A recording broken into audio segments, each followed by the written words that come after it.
Yo, what's going on, guys? It's Noah here, breaking down the NBA slate on Draftkings and Yahoo for Friday, November the 8th. We got an 11-gamer today. Like always, we're going to go through each position. These are my first looks at the slate. We're just going to talk about some players that stand out to me. As we go, we'll build a core of 5 players that I see the night before that really catch my eye. We'll do Draftkings and Yahoo specifically. Just before we do get started, though, I definitely would want to thank you guys for all the feedback and support I got on yesterday's video with me introducing a face cam. It's something that's definitely different to me. I've been doing these videos for almost 3 years. Once you put a camera in front of your face, things do get a little bit different, but you guys seem to really enjoy it. Thank you so much for all the support. It really does mean a lot. Just before we do get started with today's video, like always, I would appreciate it if you guys would follow me on Twitter at DFS by Noah. Feel free to do that. You can also like the video, subscribe to the channel. I would greatly appreciate it. But let's go ahead and take a look at tonight's slate. For point guard, at the top here, you do have LeBron James, 10,600 at home against the Heat. I mean, obviously, LeBron is a good play on this slate. 3 straight games with 62 Draftkings points. The dude's playing out of his mind right now. He's playing huge minutes in competitive games. This game against the Heat should be competitive. But if we just take a look at some of the other studs on this slate, like you do have Andre Drummond for 10,500 against the Pacers without Blake Griffin. Blake Griffin's still going to be out for this game. D. Rose, Tim Frazier, Reggie Jackson, all 3 of those guys are expected to be out as well. Then you have Joel Embiid playing without Ben Simmons for 10,400. You got Karl Anthony Towns against a terrible Warriors defense for 10,300. It's just really hard to prioritize LeBron on this slate. And I think that can be said for all the expensive point guards. I just don't really see myself paying up at this position, especially if I'm like only making one lineup. I don't know if any of these guys make the cut, like Kyrie and Dame going up against each other. Obviously, you could get ceiling games out of either one of those guys. But again, I think I'm going to be prioritizing these expensive centers today. Maybe like as the day goes on Friday, if more value opens up, then I might be able to pay up here. But I don't think it's going to be like my priority. So let's look at some of these mid-range plays. A guy like Malcolm Brogdon always catches my eye. I mean, the dude's just playing out of his mind this season. He's going to be a great player rest of season. Jeremy Lamb's out today, so that should be more shots to go around. Brogdon, 8,300, definitely a fine play here, but I don't think he's a priority, especially on an 11-game slate. So just looking at some other options that we have in this mid-range, nothing really catches my eye here.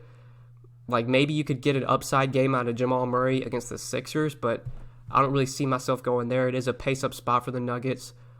Maybe a guy like Eric Bledsoe. I mean, Bledsoe's been playing much better lately. This is a tough matchup going on the road to face the Jazz, but he does have 4 straight games of at least 33 Draftkings points, and he's been doing it in pretty limited minutes as well. He's got 2 games with 24 minutes. I mean, 43 DK points in 24 minutes, 26 minutes against the Clippers. Some of that was due to blowout, like against the Magic, they won that game by like 30 points. Against the Timberwolves, they won that game by 28 points. So obviously, if a game is close, you're probably getting close to 30 minutes from Bledsoe. Maybe you could go to him on a slate with 11 games in a matchup against the Jazz on the road. That just doesn't seem like the spot I really need to prioritize Eric Bledsoe. I think Josh Richardson's probably the guy that's going to garner a lot of attention, especially with Ben Simmons out for this game.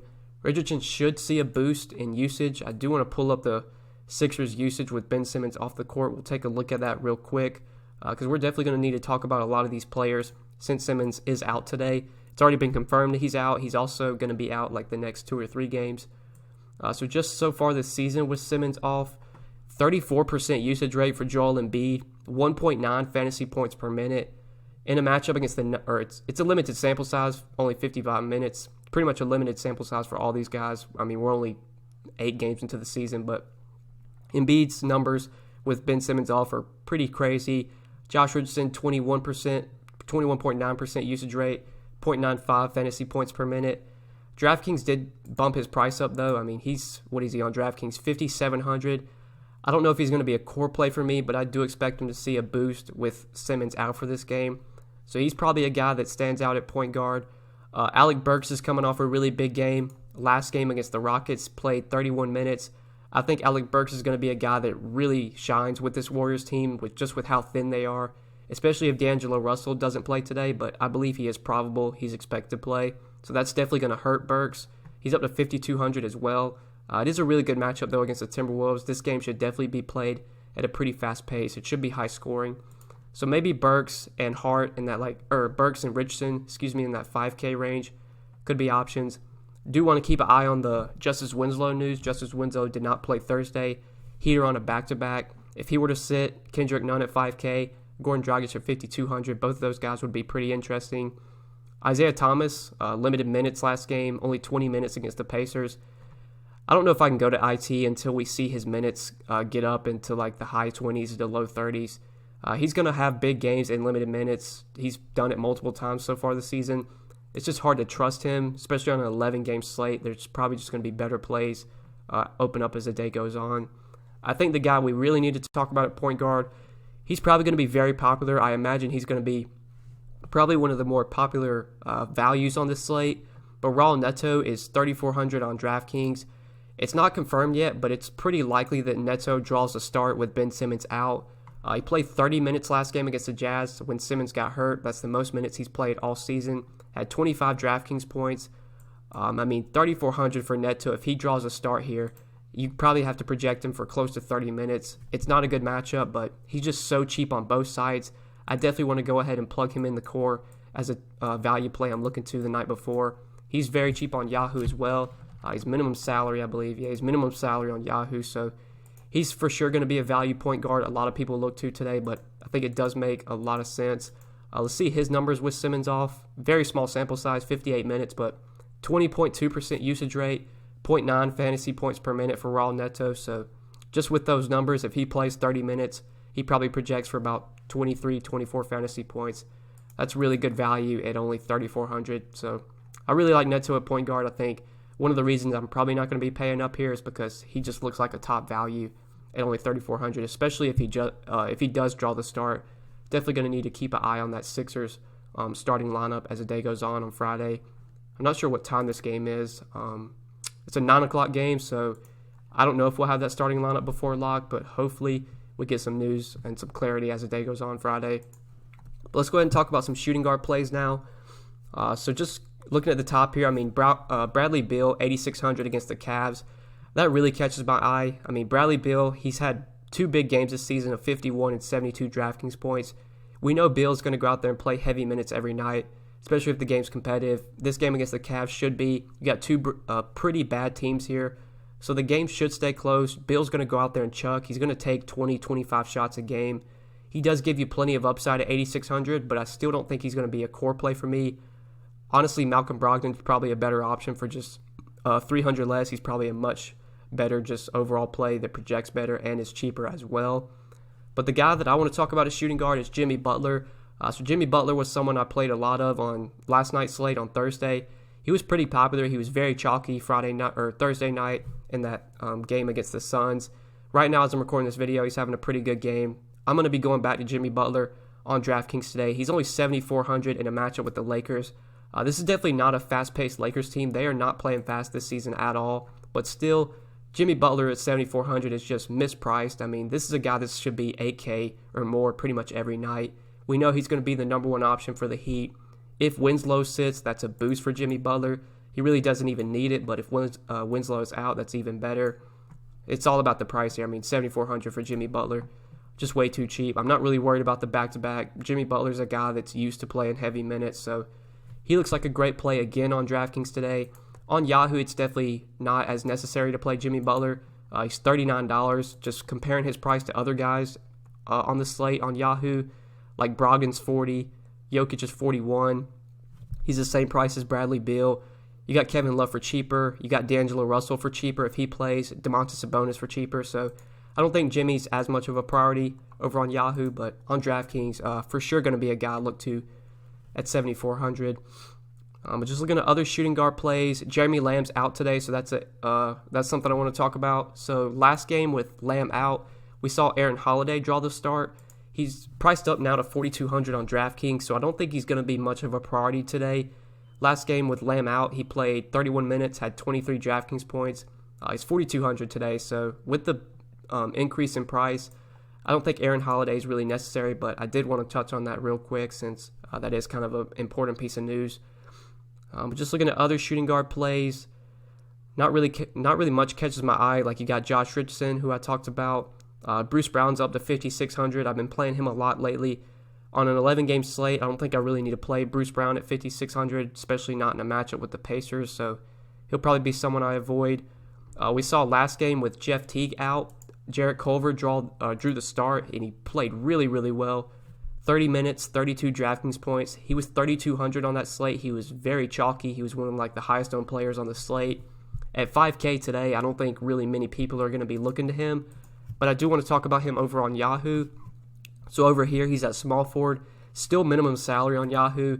Definitely keep an eye on that Jeff Teague news. If Jeff Teague's out today, Culver I think is probably one of the best value plays on Yahoo, where he's still minimum salary.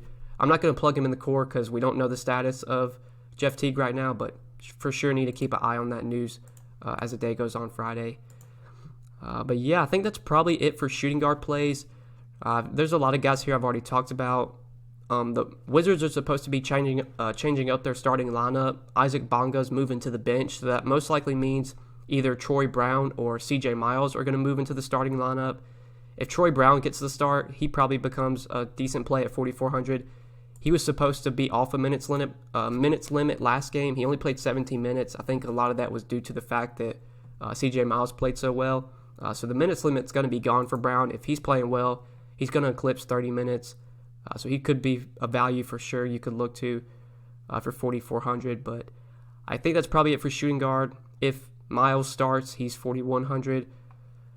So yeah, let's go ahead and move on to small forward. We'll talk about this position. So at the top, the most expensive player on the slate today is Giannis, 11,500 in a matchup on the road against the Jazz. Giannis has been great this season. I mean, he's probably been the best overall fantasy player so far this season, even better than James Harden. You look at his game log, he's got multiple games with over 70 DraftKings points. Last game against the Clippers, when he faced them without Kawhi, 81 DraftKings points in that game, was 1 assist shy of a triple-double. So could have had even better game.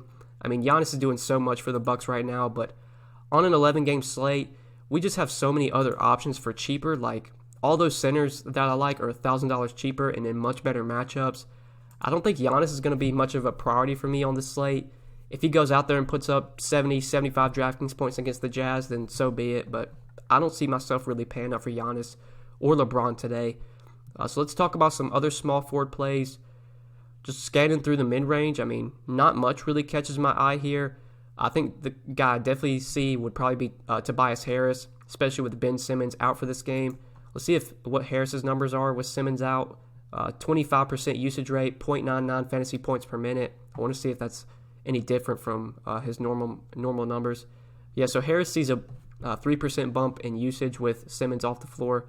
Averages less fantasy points, though, which is pretty interesting. But you could definitely look to Tobias Harris at 6,400. TJ Warren with Jeremy Lamb out, I think is for sure in play at 6,100. He's somebody that catches my eye, small forward. But there is a value play I want to talk about here, a really, really cheap value. He was pretty popular last slate, and he went off, had a big game. That's Markieff Morris. He's 4,400 on DraftKings, small forward and power forward eligible. 29 minutes in that last game against the Knicks, 39 DraftKings points. Eventually, Markieff was going to have a big game. He had been losing minutes lately due to just foul trouble, only 14 minutes against the Wizards. Most nights you're going to get 30-plus minutes from Markieff. While Blake Griffin is still out, he's going to be the starting power forward.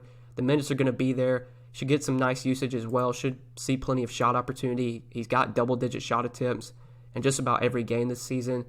I think he's still too cheap today, especially for a matchup.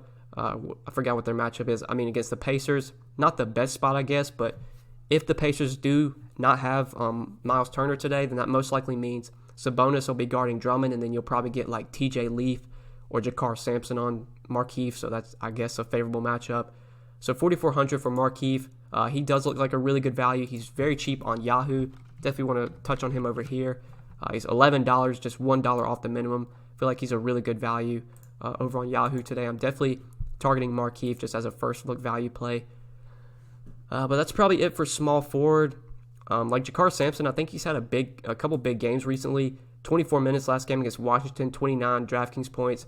We do know that Miles Turner is questionable. Goga is out as well, so maybe Sampson will benefit if Turner's out. but still I don't think I need to go there on an 11-game slate. So let's go ahead and look to power forward real quick. So at the top of the power forward position, guy we haven't talked about, Anthony Davis, 10,100 against the Heat. You could obviously target AD at 10-1, but on this slate, just give me Towns, give me Drummond, give me Embiid over Anthony Davis. Those are the guys I prefer. So I'm probably not going to be looking to expensive power forward plays. Domantas Sabonis has been crushing lately. If Miles Turner's out, he should crush. I mean, he should have a great score. But if we go over to Yahoo, that's where I really want to talk about Sabonis. So on Draftkings, he's at 8,700. Over on Yahoo, though, he's at $35. He's cheaper than Brandon Ingram. He's cheaper than Kevin Love. I mean, he's the same price as Porzingis. I think Domantas Sabonis over on Yahoo is definitely someone I want to include in the core plays. Really like him at that salary. His salary on Yahoo is just not adjusted to what it should be. I mean, he was $35 in the last slate against the Wizards, went for almost 50 fantasy points, and he's still $35 today. So, love Domantas Sabonis. If Miles Turner's out, he's an even better play, but I like him regardless. So Sabonis on Yahoo's going to be a core play. DraftKings, probably not going to go there at 8,700. Just don't think I'm going to be able to get there. So let's talk about some other power forward plays. Porzingis in a revenge game, 7,600. If you're into narratives, you have Porzingis facing his former team. Do with that what you will. Julius Randle, I expect a decent game from Randle here, especially with Mitchell Robinson out. That should free up more minutes for Randle. See some more minutes for Bobby Portis as well. Those guys should definitely benefit with Mitchell Robinson out today. Randle's 6,900 though on DraftKings. I'm not really in love with that price tag. You do have Harris for $500 less. You got Warren for $800 less. Horford even is $6K, and Al Horford I think sees a bump with Ben Simmons off the floor. Just looking at his numbers, 25.6% usage rate, 1.21 fantasy points per minute so far this season in 64 minutes with Simmons off the floor. Let's see the differential there. Almost plus 4% in usage, 0.05 more fantasy points per minute. So Horford does benefit with Ben Simmons off the floor. You would expect his assists to go up. So at 6K, Al Horford definitely stands out at power forward. Bobby Portis, I expect to benefit with Mitchell Robinson out today. He probably should start 5,500. Definitely someone you could look to as a cheaper play at this position. But then looking 5K and below for value plays, not really much stands out at this position besides like Sampson, who I've already talked about. Probably not much value at power forward, just looking at the slate the night before. So let's go ahead and talk about center today. This is definitely a position I want to hit on. I think this is a position where there's a lot of good studs at the top. You got Drummond against the Pacers. Drummond's just been dominating this season with Blake Griffin still out. I expect a big game from Drummond today. Joel Embiid facing the Nuggets without Ben Simmons. Joel Embiid should definitely play well. Karl-Anthony Towns at home against the Warriors. A terrible Warriors defense. A Warriors front court that has no chance of slowing down Cat. All three of these guys are great plays today. I think if I have to choose one, though, I'm probably leaning Karl-Anthony Towns. I just love Towns this season. I think he's going to have a great season. He's going to be one of the top fantasy players at the end of the season, just in terms of total fantasy points acquired. Looking at Yahoo's pricing, Towns is at 53, Drummond's at 51, Embiid's at 47. So it's definitely more of a toss-up there. I mean, with Embiid for $6 less, you could argue he's the better play. I think I'd still want to go to Towns, though. I just love this spot for Towns. If the Warriors can keep this game close, Towns has a legit 70, 80-point ceiling in this matchup. The Warriors' front court has no chance of slowing him down, especially without Draymond Green. Whether it's WCS out there or Pascal, I mean, these guys just aren't going to be able to stop Cat. This dude has so much upside. His numbers this season are pretty insane with the Timberwolves. I'll pull up their usage real quick. We can probably take Jeff Teague off the court to see the difference if Teague misses, but just with Teague on the court as their full roster healthy, 29.2% usage rate for Cat this season, 1.78 fantasy points per minute, and 157 minutes. If we take Teague off the court, if he misses today, I believe that is a slight boost for Cat as well. We'll see the differential just in a second. So looking at Cat this season with Teague off, 58-minute sample size, not much, but 30.2% usage rate, 1.84 fantasy points per minute. That's a slight bump in usage, 1% bump in usage, 0.06 fantasy points more per minute. So Towns is a great play regardless of if Teague is in or out. If Teague is out, even better. Love Towns on the slate though regardless. He's probably one of my favorite studs to pay up for. This guy should not be 10,300. He should be priced up with Giannis. Although he hasn't had as many 70 and 75-point games as Giannis had this season. Towns is going to be one of those guys that puts up 60 to 70 DraftKings points most nights. So he's a top play for me at 10,300 at the center position. So just looking at the top, I mean, there's not much I like at the top besides Towns. He's definitely the guy that really catches my eye and the guy I'm probably trying to pay for the most. But you have like Tristan Thompson, who's been playing really well this season. I like his matchup against the Wizards. He's up to 7,500 though on DraftKings, so I don't think he's going to be a core play for me today. Same with like Bam at 7K. I like Bam against the Lakers. I mean, I like Bam overall just as a player. This guy should not be 7K. He should be closer to 8K most nights. So he feels a bit underpriced. But the guy that really catches my eye is Hassan Whiteside. So Whiteside's 6,500 at home against the Nets. I just love that spot for Whiteside. He's for sure someone I'm going to be targeting on both sides. If we go over to Yahoo and look at his price over here, he's $25, $1 less than Adebayo, $1 less than Thomas Bryant. You could argue that maybe Adebayo's the better play. Honestly, though, I'd probably still take Whiteside because I like that matchup so much. We know to target centers against Brooklyn. Even though Brooklyn has DeAndre Jordan now, I still don't expect them to be very good defensively against centers. Whiteside should be able to bully either Jordan or Allen, whichever one of them is out there guarding him. I'm pretty sure DeAndre Jordan's might miss this game. I think he's questionable today, so if he's out, I guess that's even better. Jared Allen would have to guard Whiteside, and I don't think Allen really stands a chance. Whiteside should be able to dominate in this matchup, so love him at 6,500. He's for sure going to be a guy I'll roster quite a bit of today. Let's just go ahead and finish out the center position. So other centers in that price range, Horford we've talked about I really like. Joval would be pretty interesting if they would let his minutes go. Like, he's only played a max of 27 minutes this season, which is the most, or last game he played 27 minutes, which is the most he's played all season. So maybe you get 30 minutes of Joval here. Anytime Joval flirts with 30 minutes, I mean, this dude can literally average 2 fantasy points per minute. He's so productive when he's on the floor. I don't love the matchup with Orlando, but if we're going to get close to 30 minutes of Joval, that definitely puts him in play for me, especially while he's only 6,300. Talked about Bobby Portis. Without Mitchell Robinson, I think Portis draws the start and definitely could be a guy you look to. Looking at other center plays, I mean, there's not really much value I see at this position.